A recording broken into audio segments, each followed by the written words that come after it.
পিতৃৰ স্বদেক্ষ গ্ৰন্থ উন্মোচনীৰে পিতৰ প্ৰতি পুত্ৰৰ অগাধ ভক্তিৰ উদাহৰণ দাঙি ধৰিলে সুযোগ্য সন্তান শৈলেন চহৰীয়াই। কলেগাঁৱৰ চিন্তাগাঁৱৰ নিজা বাসগৃহত এই অনুষ্ঠান। শ্ৰীমন্ত শংকৰদেৱ সংঘ ভেৰগাঁও জিলা শাখাৰ উদ্যোগত আৰু ১ নং কলেগাঁও প্ৰাথমিক শাখাৰ সহযোগত অনুষ্ঠিত হয় স্মৃতি গ্ৰন্থ উন্মোচনী সভা।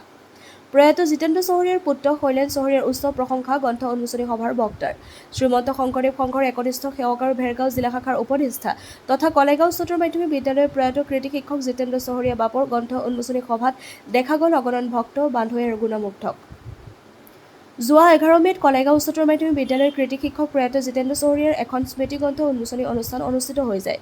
উল্লেখযোগ্য যে শ্ৰীমন্ত শংকৰদেৱ সংঘ ভেৰগাঁও জিলা শাখাৰ উদ্যোগত আৰু ১ নং কলেগাঁও প্ৰাথমিক শাখাৰ সহযোগত শ্ৰীমন্ত শংকৰদেৱ সংঘৰ একনিষ্ঠ সেৱক সুবক্তা আৰু ভাগৱত প্ৰাণ প্ৰয়াত জিতেন্দ্ৰ চহৰীয়াৰ স্মৃতি গ্ৰন্থ উন্মোচনী সভাখনত সভাপতিত্ব কৰে ভেৰগাঁও জিলাৰ নৱনিৰ্বাচিত সভাপতি মাধৱ বৰুৱাই। আৰু স্বদেক্ষ স্মৃতি গ্ৰন্থ উন্মোচন কৰে দৰং জিলাৰ শ্ৰীমন্ত শংকৰদেৱ সংঘৰ উপদেষ্টা তাৰিণী চহৰীয়াই। উক্ত গ্ৰন্থ উন্মোচনী সভাখন উদ্বোধন কৰে ভেৰগাঁও জিলা শ্ৰীমন্ত শংকৰদেৱ সংঘৰ উপদেষ্টা বীৰেন চহৰীয়াই। উল্লেখযোগ্য যে কেইবাগৰাকী বিশিষ্ট ব্যক্তিৰ লগতে দৰং আৰু ওদালগুৰি জিলাৰ বাপ বান্ধৱী উপস্থিত থকা উক্ত সভাখনৰ সন্দৰ্ভত নিৰ্দিষ্ট বক্তা পুৰনন্দৰ বৰুৱাৰ স্মৃতি গ্ৰন্থ উন্মোচক তাৰিণী চহৰীয়া আৰু প্ৰয়াত জিতেন্দ্ৰ চহৰীয়াৰ পুত্ৰ শৈলেন চহৰীয়াই সাংবাদিকক কি ক'লে শুনকচোন। কলেগাঁৱৰ পৰা ভুৱন বনিয়াৰ ৰিপৰ্ট AIN লাইভ।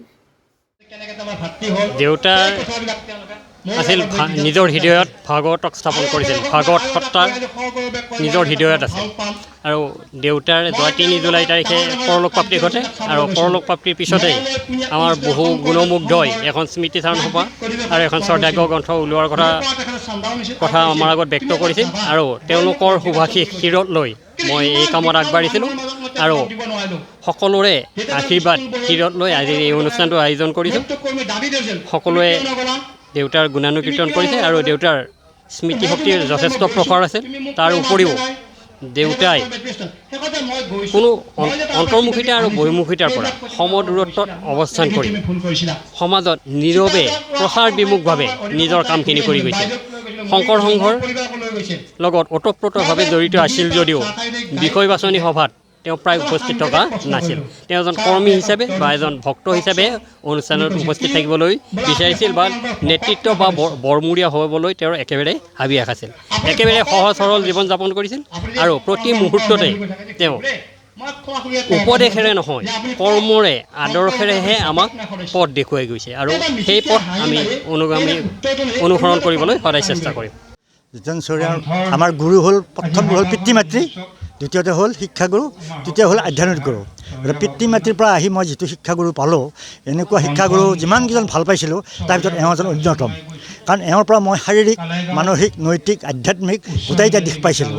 সেইকাৰণে মই চেষ্টা কৰিছোঁ। কোনোবা এজন শিক্ষক হয়তো শাৰীৰিক ফালেদি কিছু কথা কয় বা নৈতিকতাৰ ওপৰত কয়, কোনোবাই হয়তো শিক্ষাৰ ওপৰত কয়, কিন্তু এওঁ কিন্তু মোক গোটেইটা দিশতে শাৰীৰিক, মানসিক, নৈতিক, আধ্যাত্মিক গোটেইটা দিশতে মোক আগবঢ়াই নিয়াৰ চেষ্টা কৰিছিল, যাৰ কাৰণে হয়তো মই আজি তেওঁৰ চৰণত সেৱা ল'বলৈ পাইছোঁ। মোৰ অনুভৱ এনেকুৱা হৈছে যাতে যেন চহৰীয়া ছাৰ জীয়াই আছে, চহৰীয়া ছাৰ ঢুকুৱা বুলি মই ধৰা নাই, তেওঁ যাতে সাক্ষাতত আছে।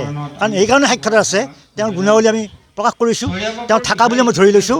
দেখাত কায়িকটো নাই, কিন্তু মানুহ হিচাপে তেখেত আমাৰ মাজত আছে বুলি মই অনুভৱ কৰিছোঁ। আৰু ৰাইজৰ যিটো সহযোগ, এই সহযোগিতাই প্ৰমাণ কৰিছে যে আচলতে চহৰীয়া ছাৰ এজন সৰ্বজ্ঞানী, সৰ্বগুণৰ অধিকাৰী থকাৰ কাৰণে আজি গুৱাহাটীৰ পৰা আহিছে, মঙলৰ পৰা আহিছে, পাণবাৰীৰ পৰা আহিছে, ৰাজাগড়ৰ পৰা আহিছে, টংলাৰ পৰা আহিছে। অহাৰ কাৰণে মোৰ এটা অনুভৱ হৈছে আচলতে যিটো মানৱ দৰদী এই ভাৱটো তেখেতৰ আছিল বুলি মই এটা অনুভৱ কৰিছোঁ। যিকোনো খবৰ আৰু বিজ্ঞাপনৰ বাবে যোগাযোগ কৰক 7896121996 লগতে 7002537271।